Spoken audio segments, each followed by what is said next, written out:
Hi mga mawe! For today's mini vlog, for today's ganap, kagabi nga ay namalengke kami ng mga prutas na to. Diyos me, sa sobrang haggard at sobrang gutom ko kagabi ay hindi ko na nga talaga magawang mag-video. Gabi na kasi ng mga oras na yun at baka nga magsara yung palengke. Kaya iniwan ko na nga muna yung aking pagkain at dali-dali na nga kami pumunta ng palengke. Kasama ko nga noon si Shane at saka yung dalawang classmate niya. Pagpaalam naman nga daw sila sa kanilang mga magulang kaya naman sumama sila sa akin. So fast forward na nga tayo sa videong to. Mga alas 3 ng madaling araw pa nga ito at nagising na kaagad ako. Ngayong araw na nga ito ang project nila Shane sa school. Magbebenta nga daw sila sa bawat grade sa kanilang school. Purpose nga daw na kanilang teacher sa ganitong mga project ay kung paano nila matutunan yung pagninegosyo. Isa nga ring magandang pamamaraan yan na habang bata pa ay maturuan sila sa pagninegosyo. At pwedeng-pwede nga rin nila ito ma-apply sa paglaki nila. Grupo nga nila Shane ay nag-ambag-ambag nga sila ng 50 pesos para nga puhunan dito sa kanilang paninda. Ang una ko munang ginawa dyan ay hinugasan ko na nga muna yung ubas at pinagtuhog-tuhog ko nga ng 2 piraso sa isang stick. Bali yung benta nila neto ay 10 pesos bawat stick. Pag napaubos nga nila ito ay bawing-bawi na nga ang kanilang puhunan at may kikitain pa sila. So ito na nga yung aking sunod na ginawa, yung pagtunaw nga ng asukal. Sa kawali ko na nga ito tinunaw at nilagyan ko nga lang ito ng tubig. Doon nga sa dilaw na yon ang aking sukatan ng asukal at saka ng tubig. Bali 200 grams naman yung sugar at 100 grams naman yung tubig. Nasirop ko nga lang ito ng 15 minutes dahil wala nga kaming sukatan ng temperature. Kaya oras na lang talaga yung aking ginamit. Try ko nga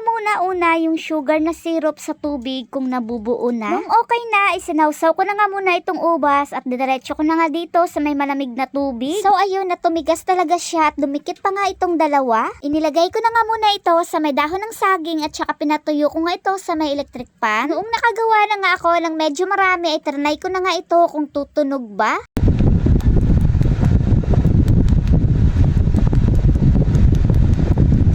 So ayun, na tumunog nga siya. Hindi man ganun ka-perfect yung unang subok namin sa paggawa ng tanghulo, ang importante naman ay malutong siya. Natapos ko na nga gawin yung ubas dyan at hinuli ko naman itong mansanas. Dahil kapag maaga ko nga ito binalatan ay sigurado ako't mangingitim na kagad siya. Mas maganda kasi na medyo fresh pa nga ang kanyang kulay at hindi nangingitim para mas lalong matatakam yung bibili. Madali ko na nga rin matapos itong mansanas at para mahatid ko na nga ito sa school. Pagkahatid ko na nga sa school ay nakareceive naman nga ako nitong aking parcel. Dumating na nga itong aking parcel sa Shopee at para nga ito sa aking pagtatanim. Nakakalungkot nga isipin yung aking mga pananim doon sa aming bahay ay iniwan ko ngayon. Kung nakikita nyo ngayon sa mga una kong mga vlog na meron nga akong mga tanim doon sa taas ng Encantadia.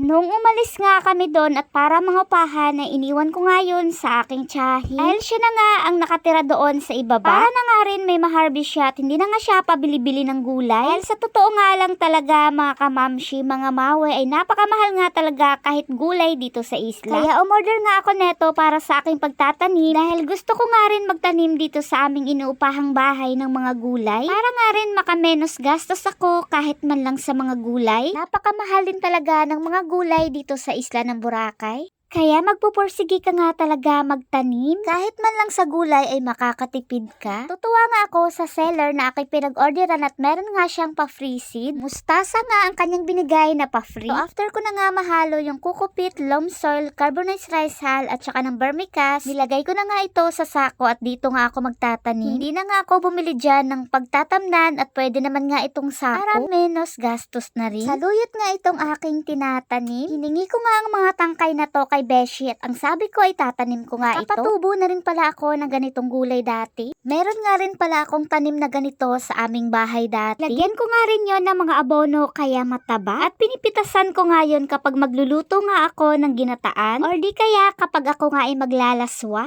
At yung mga buto naman ng mustasa ay pinatanim ko nga ito kay Shane dito nga sa may tray ng itlog. Nakita ko nga lang ito sa YouTube na pinapatubo nga yung mga buto dito sa tray ng itlog. Pinalagyan ko na nga rin yan ng buto ng mga kamatis para kapag nagkaroon na nga ng 4 na dahon yung kamatis ay isasali na nga namin ito sa malaking lalagyan. Tumulong na rin pala itong friend ni Shane na ka-schoolmate niya at kapitbahay din namin. Nasuot ko nga pala sila ng disposable na gloves dahil nangati nga yung aking kamay at hindi nga ako gumamit dyan ng gloves. At mas maigi na nga rin na meron nga silang suot-suot na gloves at para iwas na nga rin sa mga germs at bacteria. Ang sabi ko nga sa kanila ay huwag nga nilang sasayangin at huwag nga magtatapon dahil malayo pa nga ang pinanggalingan niyan at kwarta din ang pinapambayad niyan sa JNT Rider.